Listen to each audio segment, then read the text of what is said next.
여러분의 마음과 가정에 평화가 강물처럼 흐르기를 두 손 모읍니다.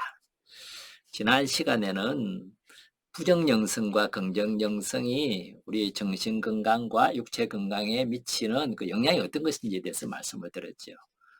오늘은 영성적인 의구심에 사람들이 어떻게 대처하느냐에 따라서 그것이 마음과 또 우리 신체적인 어떤 그런 정세에 어떤 영향을 주는지에 대한 연구 결과를 여러분들에게 소개해 드리겠습니다.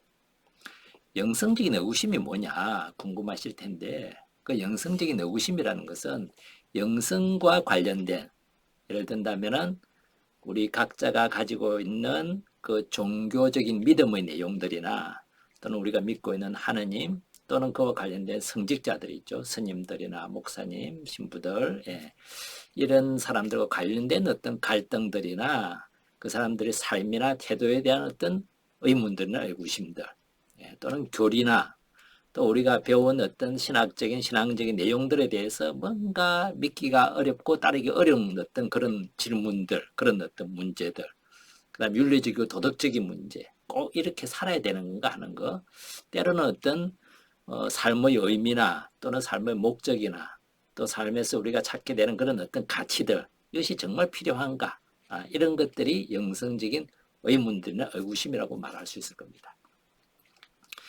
이 연구를 한 학자들은 볼링그린 주립대학 교수들과 케이스 웨스턴 대학 교수들이 공동으로 연구를 했는데요. 이들은 이 영성적인 의구심에 대해서 사람들이 어떻게 대처하는지를 이렇게 조금 나누어 봤습니다.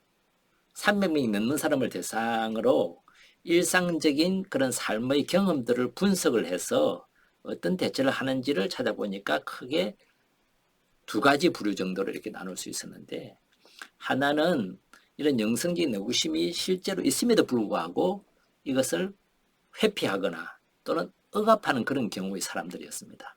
예를 든다면은 영성적인 의구심, 하느님에 대해서 분명히 뭔가 내가 완전히 믿고 따르지 못하는 부분이 그런 의심들이 덜에도 불구하고 내가 어떻게 하느님에 대해서 감히 이런 생각을 하지? 내가 미쳤나 봐. 이렇게 표현을 하거나, 때로는 뭐냐 하면 어떤 성직자와 갈등 때문에 내가 이거 독성죄 짓는 거 아닌가? 이렇게 스스로를 탓하거나 문제 삼음을 해가지고 이렇게 꾹꾹 눌러놓고자 하는 거. 때로는 어떤 도덕 문제나 윤리 문제 또는 어떤 삶의 의미나 가치 문제에 대해서 얘기를 하는데 거기에 대해서 진지하게 내가 생각하거나 대화로 이렇게 풀어가려고 하기보다 아이고 그런 문제 뭐 밥 먹여주나, 그냥 웃어 넘기거나, 아니면 쓸데없는 소리 하지 말고 인생 뭐 별 거 있어? 그냥 술 한 잔 더 해. 이렇게 그냥 대충 넘기는 거, 이런 것은 이제 회피라고 볼 수 있을 겁니다. 근데 이런 회피의 모습을 보이는 사람들은 그것을 인정하고 있는 그대로 수용하고 받아들여서 해결하고자 하는 사람들에 비해서 정서적으로도 불안감이나 우울감을 훨씬 더 많이 느끼고 이것이 신체 증상으로도 나타날 뿐만 아니라 자기 자신과 다른 어떤 그런 가치관을 가진 사람이나 그런 어떤 집단들에게도 거부감을 보이는 경향이 훨씬 더 크더라는 겁니다. 반면에 이것을 수용하고 받아들이는 사람들, 영성적인 의구심을 해결해보고자 하는 사람들은 좀 더 객관적으로 해결하기 위해서 전문가들, 예를 든다면 어떤 영성 지도나 또는 영적인 어떤 상담이나 또는 어떤 면담 고백이나 뭐 각 그 자기가 가지고 있는 영성적인 그런 어떤 전문가들을 찾아서 이것을 해결해 나가는 사람들은 훨씬 더 마음이나 정서적으로 신체적으로 안정되고 성장해 나가는 더 건강한 모습을 보이더라는 겁니다.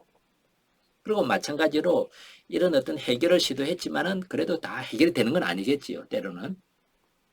이런 사람들은 그 영성의 본질은 인정하고 수용하되 일부분 자기가 의구심을 가지고 있는 부분도 함께 받아들여서 수용하는 사람들도 마치 그 영성적인 의구심을 이렇게 해결해 가는 사람과 마찬가지로 정신적으로도 또 심리적으로나 정서적으로도 훨씬 더 건강해지더라는 겁니다.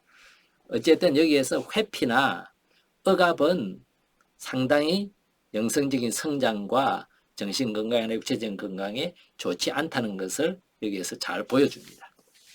결론적으로 말하자면은 정서적으로 안정되고 건강한 마음을 가진 사람들은 영성적인 의문이 생길 수밖에 없음을 인정하는 거 참 중요합니다.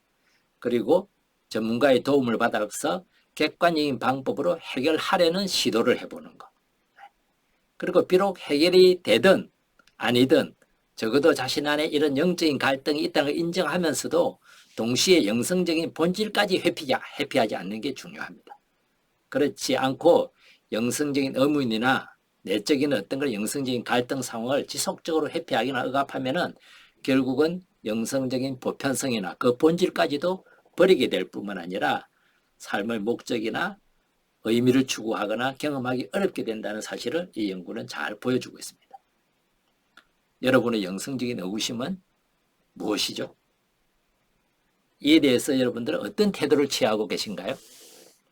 시청해 주신 여러분은 이제 영성적 의구심에 대해서 어떻게 대처하는 것이 좋은지 이제 그 길을 아셨습니다. 축복을 받은 분들입니다.